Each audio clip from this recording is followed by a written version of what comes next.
First question में mean and median of some data are 32 एंड 30 using the empirical relation mode of the data. तो mean आपको दे रखा 32 और मीडियन दे रखा है आपको 30। तो इस फॉर्मूले में अच्छा इम्पेरिकल रिलेशन क्या होते हैं, ये होता है mode equal to 3 median minus 2 mean. चाहो तो बुक में दे रखा है ऐसे 3 मीडियन इक्वल टू मोड ये माइनस आकर प्लस 2 मीन हो जाएगा। तो इसमें मीडियन की जगह कितना रखना है, मीडियन सेकंड वाला है तो सेकंड मीडियन होगा, मीन पहला फर्स्ट है तो 32, तो 30 मीडियन मीन की जगह 32 रखेंगे और मीडियन की जगह 30 रखेंगे। इन दोनों का इंटू करेंगे, ये हो जाएगा 90, 32 इंटू 2 64, इन दोनों को माइनस करेंगे 26। तो ये आपका 26 आपका ये सही हो जाएगा। ये सेकेंड क्वेश्चन में दे रखा है in two triangle P Q R और ए बी सी। तो ट्रायंगल आप बना लो पी क्यू आर और एक ट्रायंगल बना लो ए बी सी। इसमें दे रखा है A B upon B C. तो देखो इसमें दे रखा है A B upon B C, तो और दे रखा है P Q upon P R, P Q upon P R. तो ऐसे तो हो नहीं सकता कि खुद का साइड खुद में हो। तो इसमें क्या कर, जब भी ट्रायंगल का क्वेश्चन आएगा तो याद रखना कि ए बी अपॉन इसका कोई साइड होना चाहिए। तो इसमें क्या करना पड़ेगा, देखो जैसे ए बी अपॉन यहाँ पे क्या करेंगे, पी क्यू को नीचे लेकर आ जाएंगे। क्या किया मैंने, ए बी को एक इस ट्रायंगल का होना चाहिए तो नीचे में किसका होना चाहिए, इस ट्रायंगल का होना चाहिए। तो ए बी तो ऊपर ही रखेंगे और पी क्यू को नीचे लेकर आएंगे यहाँ पे। तो A B upon P Q हो जाएगा और बी सी को ऊपर ले जाएंगे तो B C upon P R. इसका मतलब ए बी और पी क्यू इक्वल है, ए बी और पी क्यू इक्वल है तो एक एरो कर देंगे ऐसे कि ये दोनों आपस में इक्वल हैं। और बी सी और पी आर इक्वल है, इसमें बी सी की वैल्यू और पी आर की वैल्यू दोनों इक्वल हैं यहाँ पे। तो अब देखो इसमें क्वेश्चन पूछा है कि बताओ कि इसमें से कौन से एंगल इक्वल होंगे। तो ये चार ऑप्शन है कि ए पी के इक्वल होगा। तो अब ऐसे चेक करेंगे, ऐसे चेक करेंगे, देखो ये इसके इक्वल है और ये इसके इक्वल है। तो इन दोनों के बीच में एंगल कौन सा है, पी है, क्योंकि ये दोनों के, तो इन दोनों के एंगल के बीच में कौन सा एंगल है, तो एंगल बी।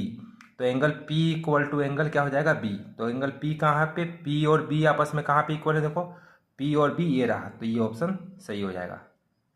ए और पी क्यों नहीं इक्वल हो सकता, क्योंकि देखो ए और पी, क्योंकि पी इन दोनों के बीच में है, अब ए इन दोनों के बीच में थोड़ी ना है, इन दोनों के बीच में तो बी है ना, इसलिए पी बी के इक्वल हो जाएगा इसमें। इस क्वेश्चन में आपको दे रखा है कॉस की वैल्यू 3/7। तो आपको फाइंड क्या करना है, आपको फाइंड करना है कि cos upon 1 minus sine square theta equal किसके इक्वल होगा। तो देखो कॉस थीटा को कॉस थीटा रखेंगे। अब आपने ये पढ़ा है, क्या पढ़ा है, फॉर्मूला होता है साइन स्क्वायर थीटा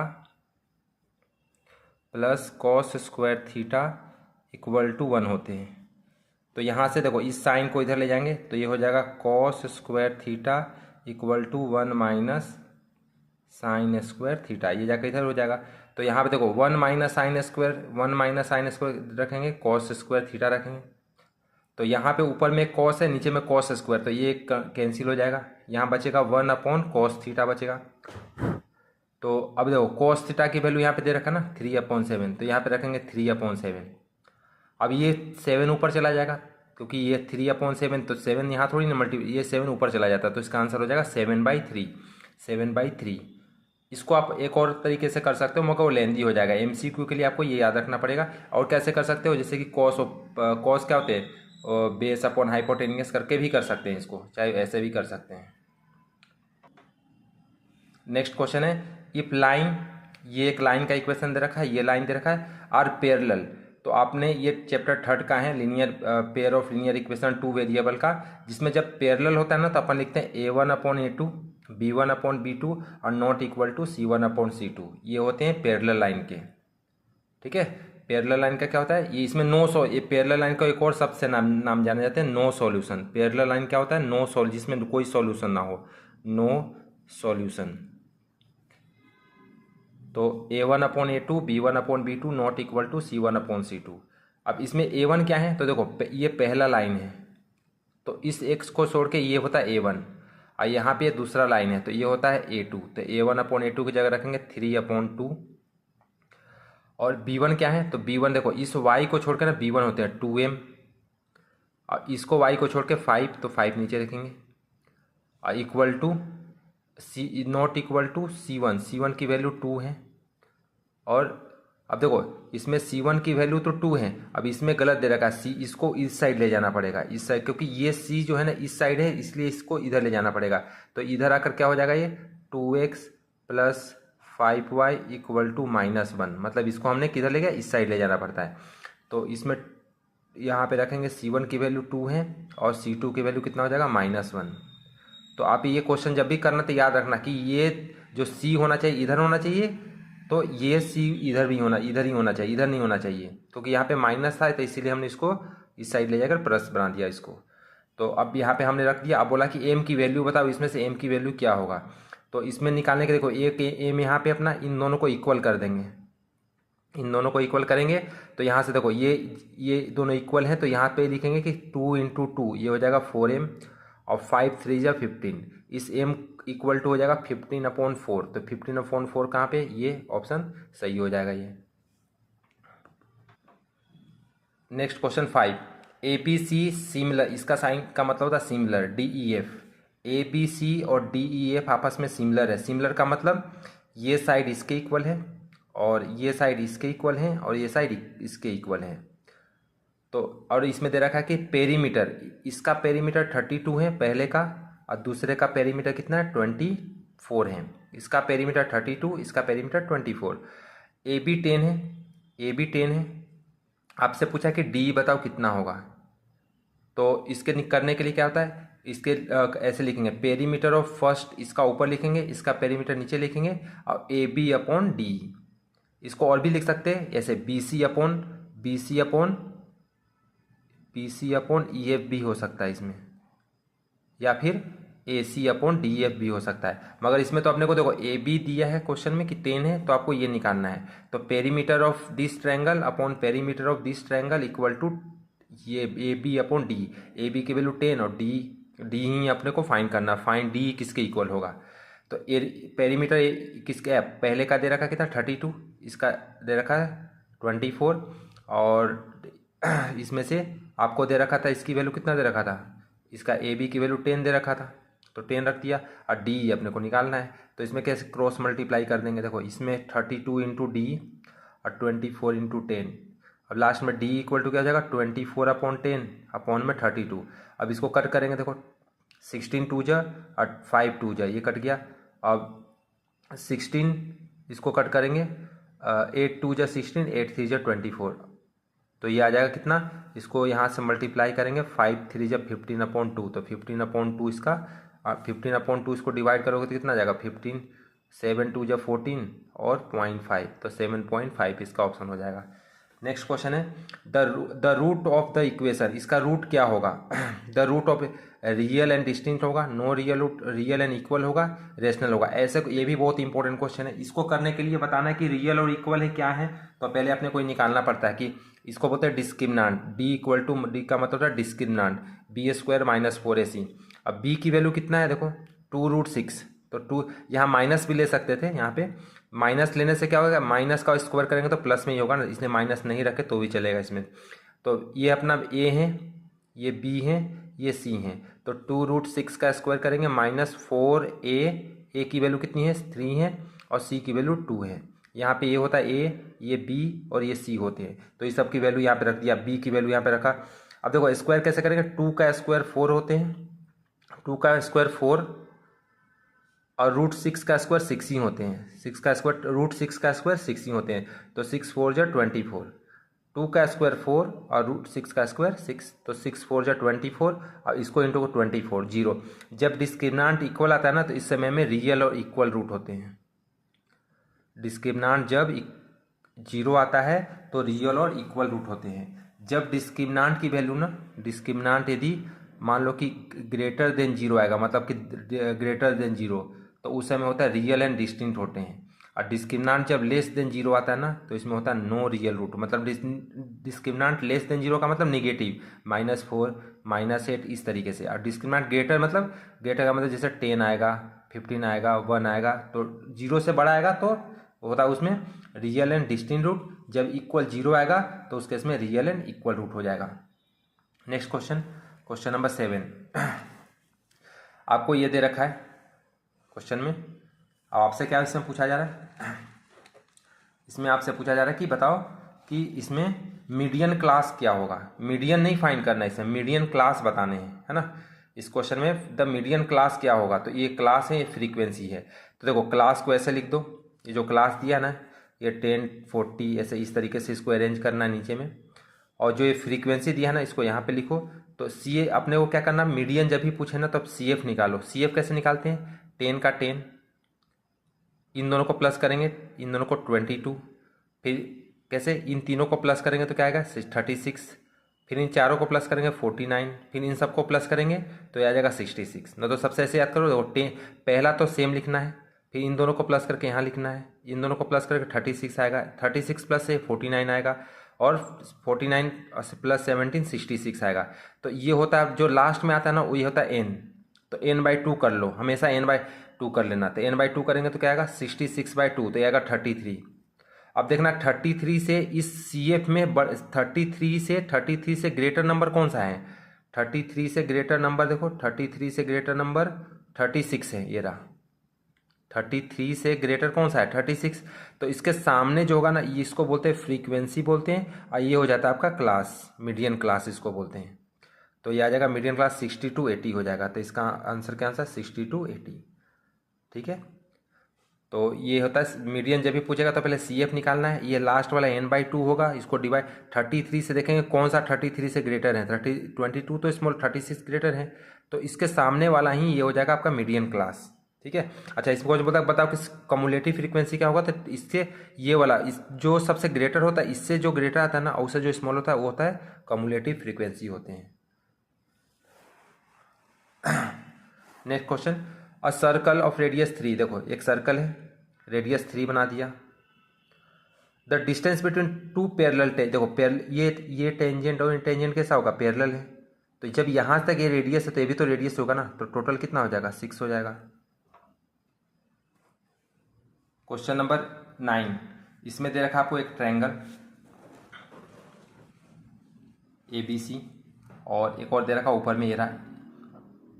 ये चैप्टर ट्रायंगल चैप्टर का है, जिसमें उसमें बेस थ्योरम, थेल्स थ्योरम बहुत इंपॉर्टेंट होता है, बेस थ्योरम और थेल्स थ्योरम, उसके ऊपर एक क्वेश्चन है MCQ में है।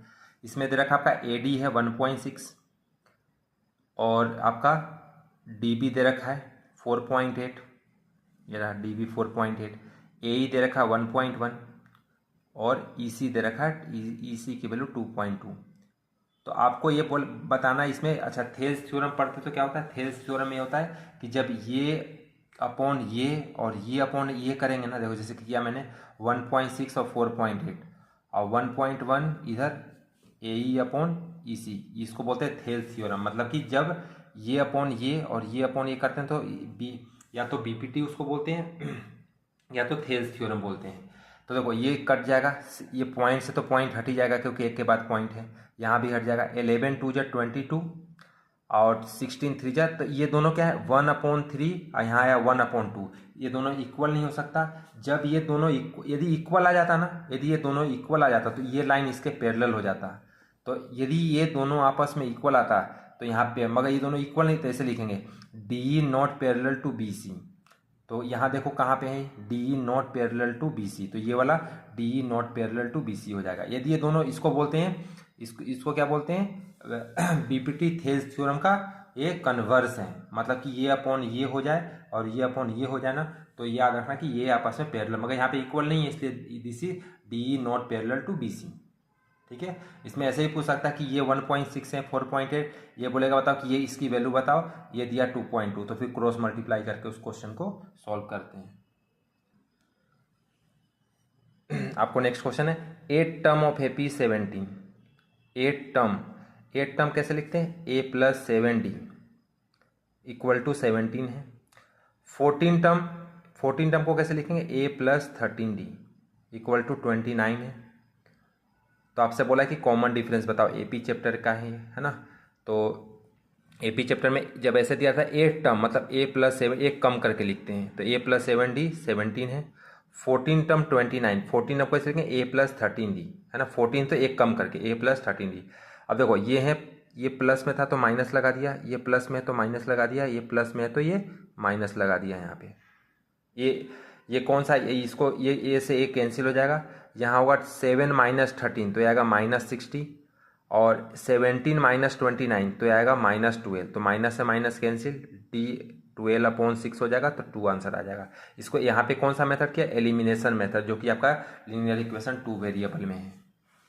नेक्स्ट क्वेश्चन है, इन द गिवन, ये आपको पिक्चर दे रखा है यहाँ पे इसको बोलते हैं टेंजेंट, ये टेंजेंट है, और ये पी क्यू क्या है, कॉर्ड है, और इसमें आपको दे रखा कि ये जो एंगल है ना इतना, ये है 50, ये एंगल कितना है, 50 एंगल है, ठीक है। तो आपसे पूछा जा रहा है कि बताओ कि ये एंगल कितने का होगा, यहाँ पे ये एंगल कितने का होगा, है ना। देखो पूछा है पी ओ क्यू कितना होगा। तो इसको करने के लिए पहले आपको ये, इसमें 2 थ्योरम है। एक थ्योरम है कि मान लो ये सर्कल है ना, ये टेंजेंट है, ये टेंजेंट है और ये रेडियस है, तो इन दोनों के बीच में एंगल जो होते हैं ना, इन दोनों के बीच में एंगल 90 बनते हैं।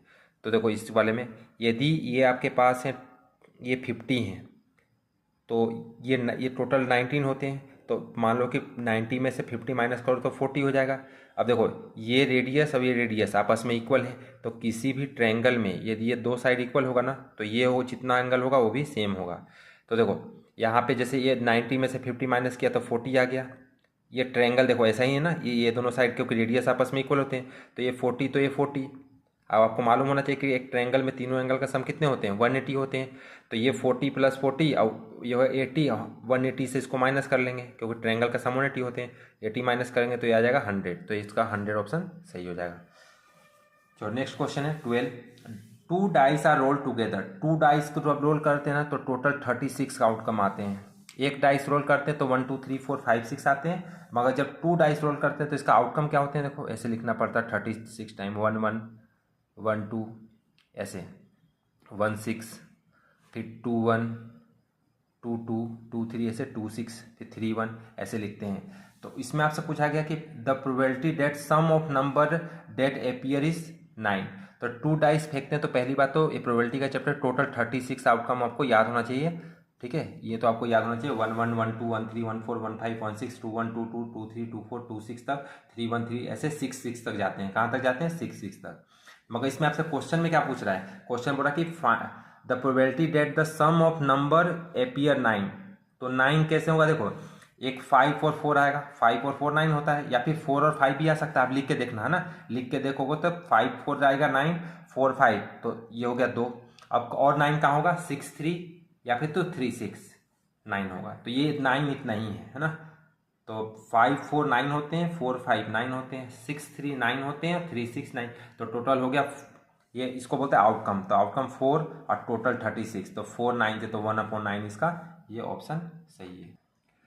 नेक्स्ट है इफ 1 0 क्वाड्रेटिक पोलिनोमियल, ये क्वाड्रेटिक है सेकेंड चैप्टर का। एक इसमें जीरो क्या होते हैं पता है ना, अल्फा और बीटा होते हैं, जीरो होते हैं। तो इसमें से एक जीरो दे रखा है, अब बोला कि फाइंड द वैल्यू ऑफ के। ये बहुत मोस्ट इंपॉर्टेंट, देखो पिछले साल का ही पेपर में सॉल्व करा रहा हूँ, है ना, एक्चुअल पेपर। तो इसमें एक जीरो दे रखा है कितना, if 1 of the zero of quadratic is 2। तो आपको क्या करना है, यहाँ पे जहाँ पे एक्स है ना वहाँ पे आपको 2 रखना है, आई इक्वल टू 0। तो देखो यहाँ पे 2 रखेंगे तो 2 का स्क्वायर, फिर यहाँ रखेंगे 2, फिर के इक्वल टू 0, तो 2 का स्क्वायर 4k, ये हो जाएगा 3 2 जा 6, ये हो जाएगा k। इसको देखो 4k प्लस ये हो जाएगा 5k, 6 से -6 हो जाएगा, k इक्वल टू -6/5। तो ये -6/5 इसका -6/5, ये ऑप्शन सही है। नेक्स्ट क्वेश्चन है एलसीएम आपको दे रखा है, देखो 2 के पावर 3 बार दे रखा है, 3 5 ये एक दे रखा है। तो आपसे बोला कि इसका एलसीएम क्या होगा। तो एलसीएम में क्या करते हैं, देखो एक तो 2 तरीके हैं करने का, एक आपको ये दे रखा है, एक आपको दे रखा है। तो देखो 2 के पावर 3 2 के पावर 4, तो एलसीएम में जो सबसे ज़्यादा बार होगा, जैसे 2 के पावर 3 और 2 के पावर 4, तो सबसे ज़्यादा बार क्या है, 2 के पावर 4, तो 2 के पावर 4 लेंगे जो इन दोनों में ज़्यादा होगा। जैसे देखो 3 और यहाँ पे 3 नहीं है तो 3 लेना पड़ेगा आपको, यहाँ पे 7 है, यहाँ 7 है तो 7 भी लेने पड़ेंगे, और 5 यहाँ पे दोनों का पावर 1 ही है तो 1 लेंगे। या फिर ये नहीं आपको करना तो आप ऐसे भी कर सकते हो, 2 इंटू 2 इंटू 2, इसके लिए पहले लिखेंगे 2 इंटू 2 इंटू 2 इंटू 3 इंटू 5, ये लिख दिया। अब यहाँ पे है 2 के पावर 4 है तो लिखेंगे ऐसे 2 इंटू 2 इंटू 2 इंटू 2 इंटू 5 एक बार लिखेंगे और इंटू 7 एक बार लिखेंगे। ये हो गया। अब ऐसे कॉमन यहाँ क्या लेंगे, कॉमन लेंगे ऐसे, ये कॉमन आ गया, ये कॉमन आ गया, ये कॉमन आ गया, तो अब इसमें 5 कॉमन आ गया। तो इन सबको एक बार लिखेंगे, 2 × 2 × 2 × 5। और जो बच गया ना उसको भी लिखेंगे। यहाँ पे देखो ये 2 बच गया तो इसको भी लिखेंगे एलसीएम में, इसको भी लिखेंगे, अब इसको भी लिखेंगे। तो ये हो जाएगा, सबको इंटू करोगे तो ये आएगा क्या, 1680। या फिर मैंने शॉर्ट ट्रिक क्या बताया, शॉर्ट में है कि 2 के पावर जो सबसे ज़्यादा बार लिखो। यहाँ पे 3, यहाँ 3 नहीं है तो 3 को लिखना पड़ेगा। यहाँ 5 एक बार है, यहाँ 5 तो एक ही बार लिखेंगे। और यहाँ पे 7, यहाँ 7 है तो एक बार लिखेंगे। यदि मान लो तो इस क्वेश्चन में एचसीएफ बोलता तो एचसीएफ में कैसे लेते हैं, ये पहले देखो कॉमन लेंगे, ये कॉमन लेंगे, ये कॉमन लेंगे, और जो बच गया उसको एलसीएम में नहीं लेते हैं। सिर्फ यहाँ अच्छा एचसीएफ बोलता है तो 2 × 2 × 2 × 5 हो जाता है बस। अब एलसीएम में क्या होता है कि इन दोनों को तो इंटू करना ही पड़ता है, और लास्ट में जो बच जाता है उनको भी इंटू करने पड़ते हैं एलसीएम के लिए। The distance between the point, इसके बीच में डिस्टेंस कितना होगा, तो डिस्टेंस आपको मालूम होना चाहिए। क्या होता है डिस्टेंस का फॉर्मूला, ये होता है, देखो इसको डिस्टेंस कैसे निकालते हैं आप देखो। ये आपको मान लो एमसीक्यू में आएगा 2 पॉइंट के बीच में डिस्टेंस निकालने के लिए, तो सबसे सिंपल तरीका बता रहा हूँ। देखो इसमें से माइनस कर लेना, देखो 6 माइनस, जब माइनस करेंगे तो क्या हो जाएगा, देखो 6 माइनस, ये माइनस है तो प्लस हो जाएगा ना। तो ये 6 माइनस, तो ये फॉर्मूला देख लो क्या होता है, फॉर्मूला होता है यहाँ पे x2 माइनस x1 का स्क्वायर होता है, अब प्लस y2 माइनस y1 का स्क्वायर होता है, डिस्टेंस निकालते हैं तो यहाँ पे x1 इसको और इसको माइनस करना होता है, या फिर इसको देखो इसको माइनस कर लो, या फिर इसको माइनस कर लो, तो कोई फर्क नहीं पड़ेगा। तो पहले याद रखना, पहले पॉजिटिव को ये माइनस ये करेंगे ना तो ये प्लस हो जाएगा, 12 आ जाएगा, और 2 माइनस 2 करेंगे तो क्या आ जाएगा, 0 आ जाएगा। तो 12 का स्क्वायर 144, और 144 का क्या होते हैं, 12 होते हैं, तो ये ऑप्शन 12 है। तो आप इसमें क्या याद रखना कि 6 इसको भी माइनस कर लो, देखो ये माइनस ये करोगे तो पता है क्या आएगा, इन दोनों को माइनस करोगे तो -6 आएगा, और -6 तो -12, और -12 का स्क्वायर करेंगे तो 144 पॉजिटिव में ही आएगा। नेक्स्ट क्वेश्चन है 16।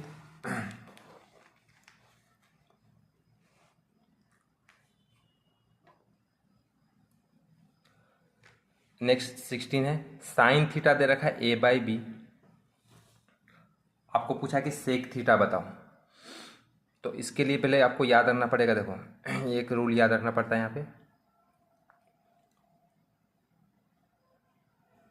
ये साइन थीटा, ये कॉस थीटा, और एक होता है tan theta, p/h,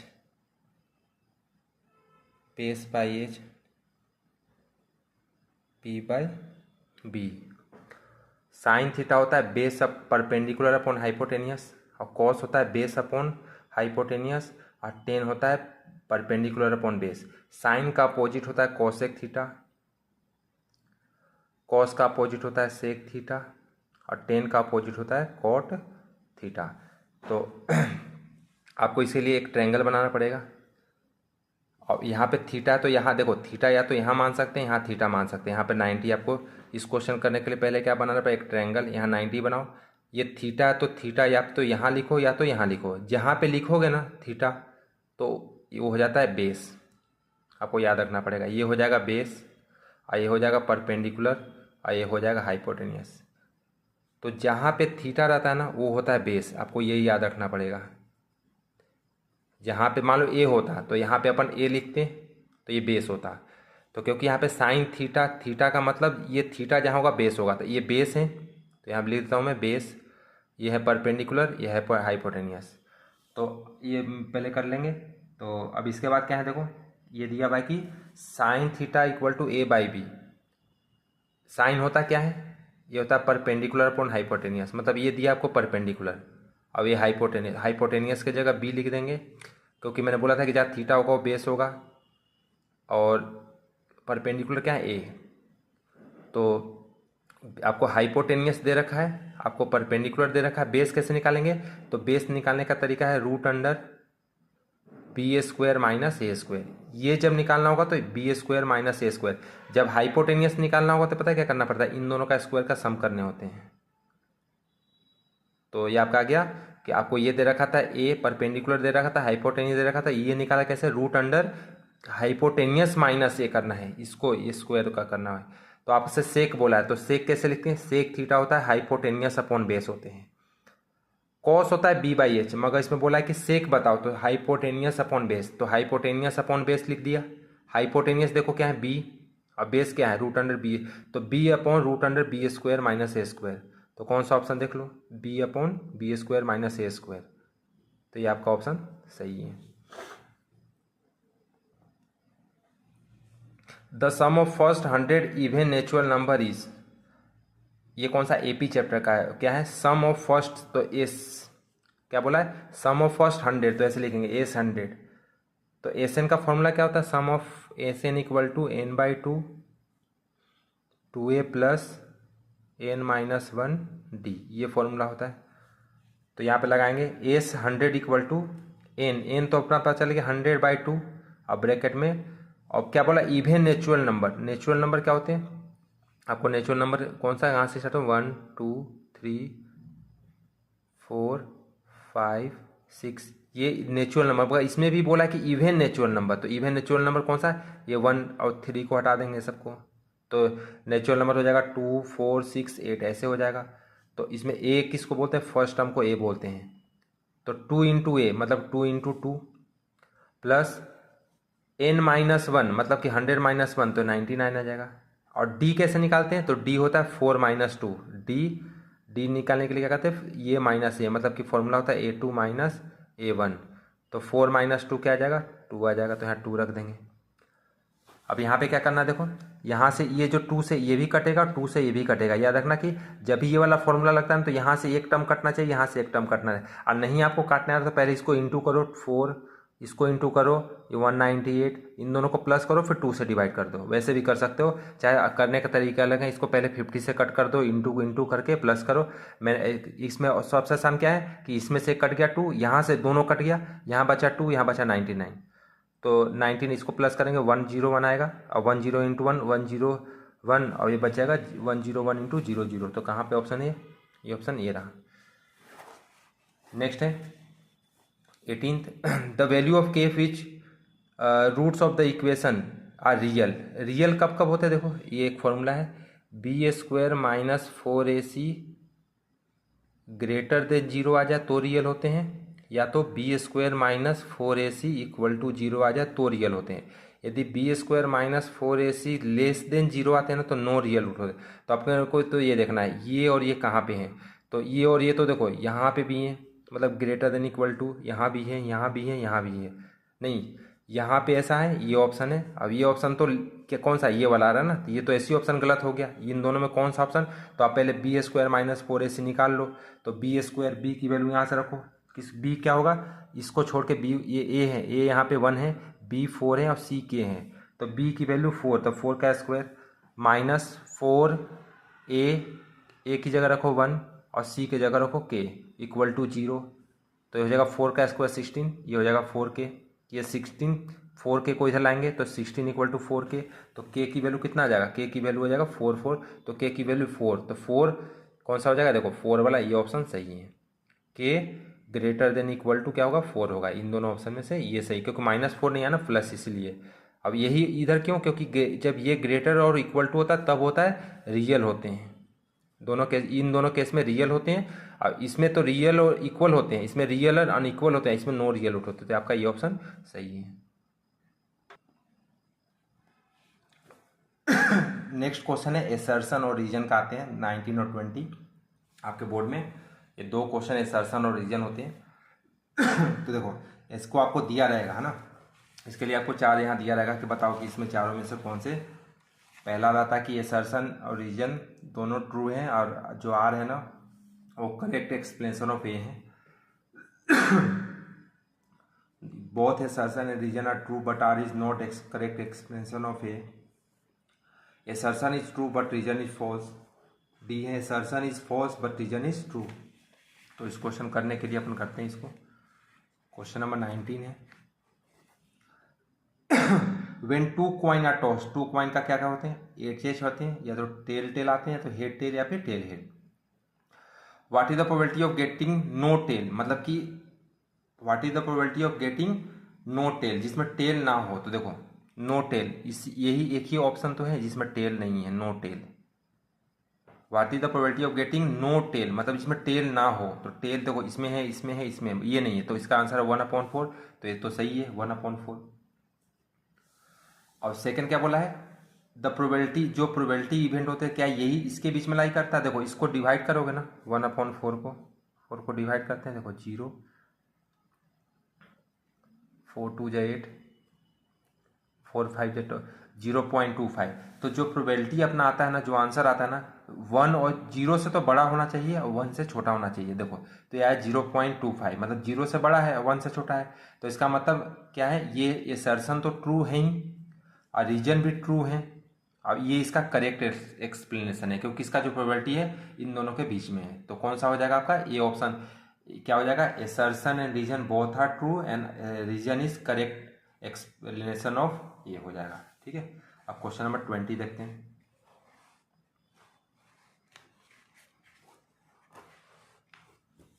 the surface area of largest sphere that can be inscribe in a hollow cube of side A is pi A square होते हैं क्या। तो क्या कहना चाहता है इस क्वेश्चन में, देखो कि एक स्पेयर है जो कि होलो क्यूब में है। ये रहा, बना देता हूँ इसे क्यूब। ये मान लो कि क्यूब है और इसके यहाँ पे ये स्पेयर है, ठीक है। अब इसका सरफेस एरिया क्या होता है, स्पेयर का सरफेस एरिया होते हैं 4 पाई आर स्क्वायर, ये होते हैं 4 पाई आर स्क्वायर होते हैं। तो 4 पाई की वैल्यू वैसी रखना है, क्योंकि पाई की भी आंसर दे रखा, पाई में दे रखा है। और रेडियस कितना हो जाएगा, देखो इसमें दे रखा है इसका 10, जिसका साइड, ये इसका साइड जो है ना, ये साइड कितना है, ये है, ये है, ये साइड ये है, ठीक है। तो नेक्स्ट क्वेश्चन है, the surface area of largest sphere that can be scribe in a hollow cube of side A pi A square हुआ क्या। तो इस क्वेश्चन को करने के लिए देखो, इसमें एक स्पेयर ये है और इसके चारों तरफ क्या है, ये है आपका क्यूब है। क्यूब के अंदर में क्यूब का साइड कितना है, क्यूब का साइड है ए। तो देखो यहाँ से यहाँ तक पूरा ए है, तो इसका रेडियस कितना हो जाएगा, रेडियस हो जाएगा इसका a/2। क्यूब का जो क्यूब है ना उसका साइड ए है, तो इसका रेडियस तो इतना ही होगा ना। तो इसका क्या हो जाएगा, रेडियस, ये डायमीटर हो गया, ठीक है, यहाँ तक हो गया डायमीटर। रेडियस निकालने के लिए डायमीटर को 2 से डिवाइड करते हैं, तो रेडियस आ गया। अच्छा, बोला कि सरफेस एरिया ऑफ स्फीयर, तो सरफेस एरिया स्फीयर क्या होता है, 4 पाई आर स्क्वायर। तो 4 पाई को पाई में ही रन दे। अब आर कितना है, आर है a/2, तो a/2 का स्क्वायर, तो हो जाएगा 4 पाई, ये हो जाएगा a²/4। तो 4 से 4 कैंसिल, तो पाई ए स्क्वायर, मतलब कि असर्शन सही है, ठीक है, असर्शन सही है। सरफेस एरिया ऑफ स्फीयर 4/3 होते हैं क्यों, ये तो वॉल्यूम होता है ना स्फीयर का, इसलिए ये फॉल्स है। तो असर्शन सही है और रीजन फॉल्स है, तो कौन सा, वो सी ऑप्शन सही है आपका। इस तरीके से आप ये 20 क्वेश्चन पिछले साल के आए हुए थे, बेसिक का क्वेश्चन है ये, ठीक है। आप मेरे इस चैनल में जो जो टफ चैप्टर हैं, जैसे कि आपका हो गया सरफेस एरिया, आप उसका जाके वीडियो देख सकते हो, बहुत इजी तरीके से मैंने समझाए हैं। आपका सर्कल चैप्टर हो गया, वो भी मैंने दोनों एक्सरसाइज अच्छी तरीके से समझाए हैं। थ्योरम आप देख सकते हो, शॉर्ट्स में डाले हुए हैं। और भी आपके फर्स्ट चैप्टर, सेकेंड चैप्टर हो गया, आपका थर्ड चैप्टर का इम्पोर्टेंट है ना। और हो गया आपका ट्रिग्नोमेट्री के जो 10 क्वेश्चन हैं, वो जो हमेशा क्वेश्चन आते हैं, वो भी क्वेश्चन बिल्कुल डाला हुआ है। आपका स्टैटिक्स पूरा डाला हुआ है, मीन मीडियन मोड, तो आप जाकर वो भी देख सकते हो।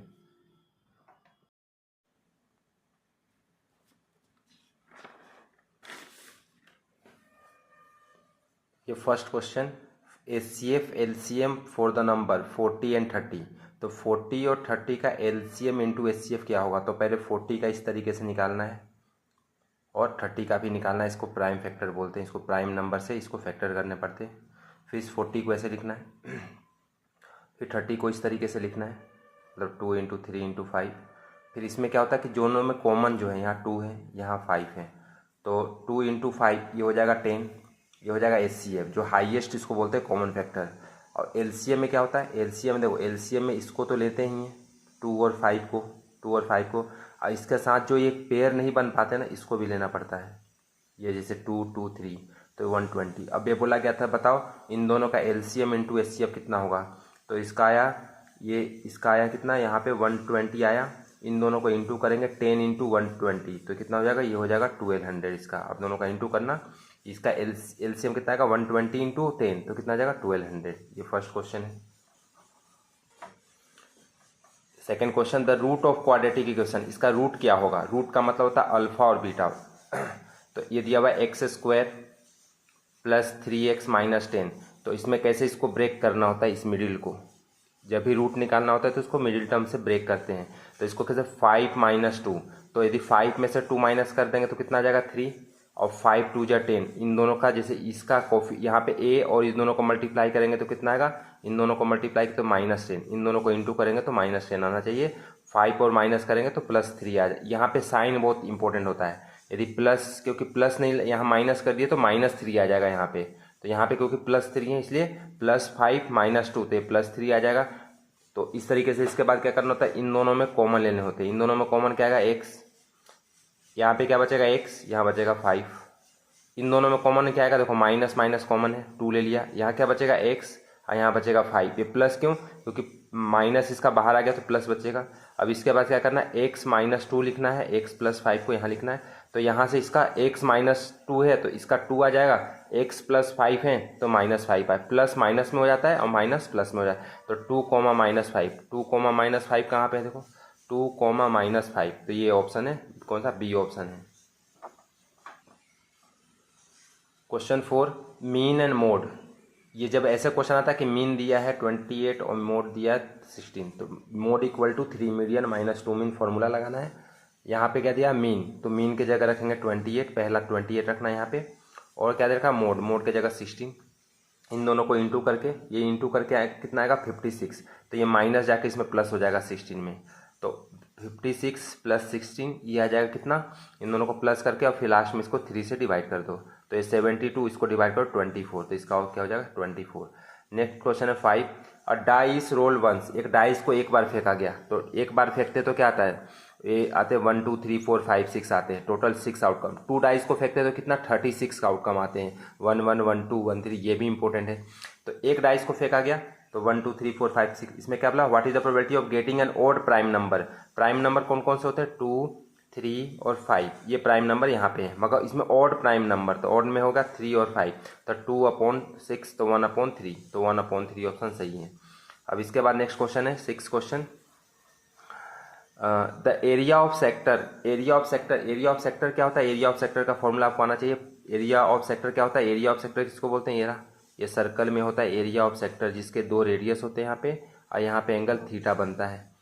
तो एरिया ऑफ सेक्टर का फॉर्मूला होता है πr² θ/360, πr², ये सब इंटू में होते हैं अपॉन 360, मगर इसमें क्या दे रखा है, the area of sector 1/8 the area of circle, तो एरिया ऑफ जो सेक्टर है ना, एरिया ऑफ सेक्टर, वो एरिया ऑफ सेक्टर कैसे लिखेंगे यहाँ पे, एरिया ऑफ सेक्टर πr² θ/360, ये किसके इक्वल है 1/8 एरिया ऑफ सर्कल πr², इसके इक्वल है। तो एरिया ऑफ सेक्टर इज का मतलब equal to 1/8 area of circle πr², तो यहाँ से देखो ये पाई से पाई कैंसिल हो जाएगा, r² से r² कैंसिल हो जाएगा, यहाँ बचेगा कितना θ/360 = 1/8, तो यहाँ पे क्या निकालना था लास्ट में, then the central angle, angle का मतलब होता है ये थीटा, तो थीटा इक्वल टू हो जाएगा, ये इंटू में जाएगा 360/8, तो 8 4 ज 32 और 8 5 ज 40, ये 20 कितना आ जाएगा, ये कितना 360, 8 से डिवाइड करेंगे तो 8 4 ज 32 और 8 5 ज 60, तो ये कट जाएगा कितने 40 टाइम, तो 45 इसका आंसर आ जाएगा। नेक्स्ट क्वेश्चन है प्राइम, इसका प्राइम फैक्टर निकालें, इसका प्राइम फैक्टर निकालते जाने, यहाँ पे 2 से 2 ये हो गया, प्राइम फैक्टर निकाल दो, 2 कितने टाइम आया देखो, ये 53 1 जा, क्योंकि 53 प्राइम नंबर होते हैं, तो 2 के पावर 3 और 53 आते हैं, ये ऑप्शन इसका सही है। Next question 8, if x is a whole number, whole number क्या होते हैं 0 1 2 3 4 5 6 7 8 होल नंबर होते हैं। दिया हुआ कि x के power 8 and with an even digit except, मतलब किस, ये बोला गया है कि देखो जैसे इस क्वेश्चन का मतलब 8 के पावर x दिया ना, और यहाँ पे होल x की वैल्यू यहाँ पे 8 के पावर x है, x की वैल्यू होल नंबर, तो होल नंबर 1 2 3 4 होते हैं। तो यहाँ पे पहले जीरो रखो, होल नंबर कहाँ से स्टार्ट हो, जीरो रखो, x के पावर x की वैल्यू तो किसी के पावर 0 1 होते हैं। जैसे 100 के पावर कितने होते हैं, 0 तो 1 होते हैं। तो यहाँ पे 8 के पावर 0 1 होगा, फिर 1 रखो, 8 के पावर 1 8 होगा, फिर 2 रखो, 8 के पावर 2 8 8 जस्ट 64 होंगे। तो x की वैल्यू रखते जाने हैं इसके पावर में। तो देखो यहाँ पे सिर्फ ये सिर्फ 8 के पावर 0 होगा ना, तभी ये क्या आएगा, ये कौन सा नंबर आएगा, ये ऑड नंबर आएगा, ऑड नंबर। बाकी सभी देखो सभी क्या है, प्राइम नंबर मिल रहे हैं। तो ये बोला कि इवन, मतलब कि इवन डिजिट, ये सब इवन नंबर आ रहा है और ये ऑड नंबर है। तो सिर्फ 0 को छोड़ के बाकी सबके सब इवन नंबर है। तो इसमें बोला था ना एक्सेप्ट किसके, इवन नंबर सभी जगह आएंगे मगर किसको छोड़ के, तो 0 को छोड़ के। Next question 9th, a tree cast the shadow 7 metre long on the ground. देखो एक ट्री है, ये ट्री मान लो कि हाइट एच ट्री है, इसका शेडो मतलब इसकी परछाई 7 मीटर है ग्राउंड पे। Then angle of elevation, angle of elevation 45 है। देन हाइट ऑफ ट्री, तो ये हमेशा परपेंडिकुलर अपॉन बेस लेते हैं, चाहो तो ये भी ले सकते हो, मगर ये हमेशा लेने से परपेंडिकुलर अपॉन बेस क्या होते हैं, परपेंडिकुलर अपॉन बेस, ये होता है परपेंडिकुलर अपॉन बेस होता है टेन थीटा, ये होता है इस तरीके से। पर इसको भी कैसे याद करते हैं, पंडित बद्री प्रसाद हर हर बोले। तो perpendicular upon base, perpendicular upon base 10 होते हैं। अब बेस, यदि बेस और परपेंडिकुलर लेंगे तो कोट होगा, तो परपेंडिकुलर अपॉन बेस क्या हो जाएगा, टेन थीटा। तो h अपॉन 7 10 45 तो 1, तो ये मल्टी तो 7 इसका 7 आंसर आ जाएगा। नेक्स्ट क्वेश्चन 10th, इसमें दिया हुआ कि 5 cot square theta minus 5 cos square theta equal to किसके होगा। ये बुक का ही क्वेश्चन है जो 8.3 एक्सरसाइज है, मगर यहाँ पर थोड़ा उसको उन्होंने जो थोड़ा चेंज कर दिए। देखो cot का अपोजिट क्या लिख देंगे, टेन स्क्वायर, cos का अपोजिट क्या होता है, सेक स्क्वायर। आपको याद रखना पड़ेगा, साइन का कोसेक होते हैं, cot का टेन होते हैं। अपोजिट का मतलब cot नीचे है तो टेन ऊपर लिखेंगे, और cos नीचे है तो सेक ऊपर लिखेंगे। इन दोनों में 5 कॉमन ले लिया। अब tan square minus sec square, यहीं पे ये बहुत कंफ्यूजन है ना।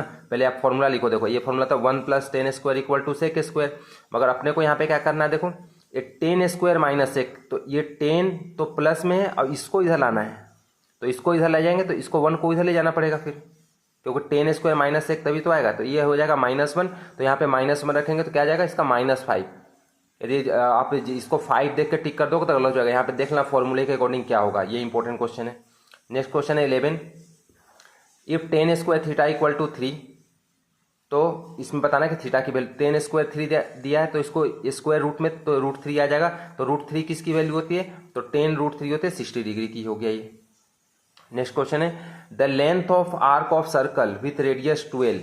लेंथ ऑफ आर्क क्या होता है, देखो लेंथ ऑफ आर्क होता है length of arc 2 πr theta upon 360, और जिसमें रेडियस दे रखा 12 और लेंथ, अच्छा ये लेंथ ऑफ आर्क दे रखा 10 पाई, मतलब कि देखो लेंथ ऑफ आर्क, यहाँ पे लेंथ ऑफ आर्क की जगह 10 पाई रखेंगे, और 2 πr थीटा आर की जगह 12 रखेंगे, और थीटा निकालना है इसमें 360। अब इसको क्या करना है, यहाँ से कट करना है यहाँ पे, तो यहाँ से कट करके मैं बताता हूँ। देखो यहाँ पे लेंथ ऑफ आर्क दिया है 10 पाई, और ये दिया है 2 पाई की वैल्यू 22/7, और रेडियस दिया 12, और थीटा इसमें निकालना है, और यहाँ पे 360 ये करना है अपने को, यहाँ थीटा निकालना है। अच्छा पाई की वैल्यू देखो, पाई यहाँ पे 22, तो ये पाई से पाई कैंसिल हो जाएगा, और यहाँ से 12 3 × 36 ये 30, और इसको भी कैंसिल कर दो, ये 12 15 × 30 हो जाएगा, और इसको 15 से इंटू कर दो तो यह आ जाएगा 150। तो ये 150 ऑप्शन सही होगा। नेक्स्ट क्वेश्चन है 13, if the angle between the two radius of circle is 130। If the angle between the two radius of circle is 130, angle between two radius के साथ ये दो रेडियस होते हैं, ये दिया है 130। जब ही ये वाला क्वेश्चन आएगा एंगल बिटवीन टू रेडियस, तो आपको यही डायग्राम आना चाहिए बनाने, और यहाँ पे पता ही है 90 होते हैं, ये 90 होते हैं। क्या बोला गया क्वेश्चन में, एंगल बिटवीन टू टेंजेंट, ये टेंजेंट है, ये इसका बीच में एंगल क्या होगा, तो क्या होता है 4 एंगल का सम 360 होते हैं। तो इसको 90 + 130 प्लस इसको प्लस कर लो, और इसमें जाकर माइनस कर दो, तो आ जाएगा कितना 50 डिग्री, इसका आंसर हो जाएगा।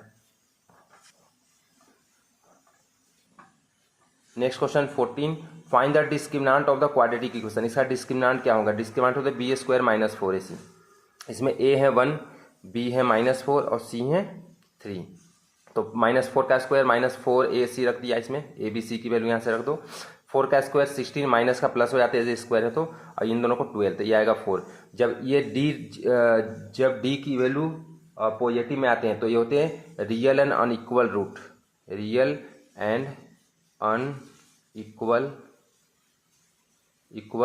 रूट। जब डिस्क्रिमिनांट मान लो कि 0 आ जाता ना तो रियल एंड इक्वल रूट, और डिस्क्रिमिनांट की वैल्यू यदि निगेटिव में आता -4 आ जाता तो नो रियल रूट हो जाएगा।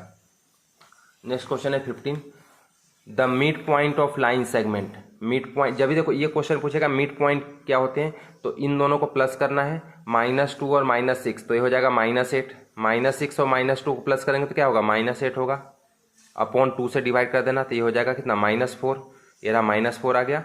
और इन दोनों को y को प्लस करो, y को 8 + 4 12, और 12 डिवाइड बाय 2 तो 6, तो ये ऑप्शन सही है। जब भी मिड पॉइंट आएगा तो x और x को प्लस करके 2 से डिवाइड करना है, और 8 और 4 को प्लस करके 2 से डिवाइड, ये कोऑर्डिनेट ज्योमेट्री का क्वेश्चन है।